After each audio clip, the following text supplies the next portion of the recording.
Tu peux dire move.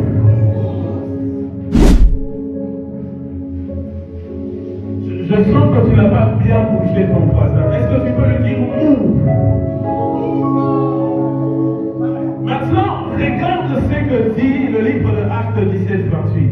Il dit ceci, car en lui nous avons la vie, le mouvement et l'être.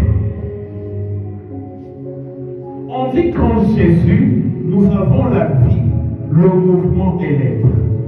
Je vais te choquer.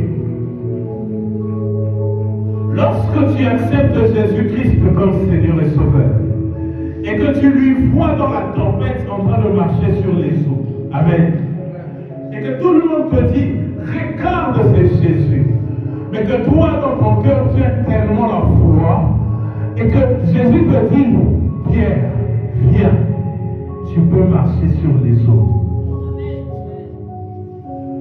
Lorsque tu gardes le regard fixé sur Jésus, il n'y a rien d'impossible qu'il ne peut faire par toi. Le problème, c'est quoi?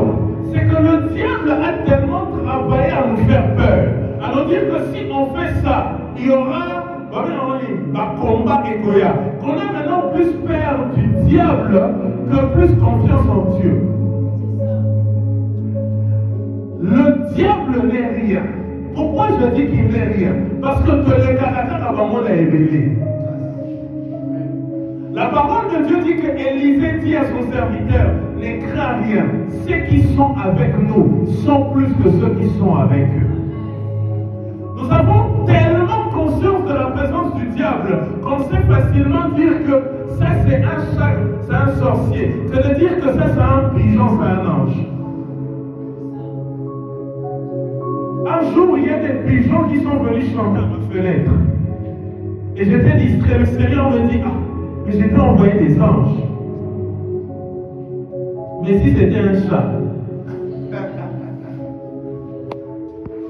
Tu as tellement peur de prier pour ta famille parce que tu te dis, bah non, comment on va dangereux? On l'équipe avant la danger.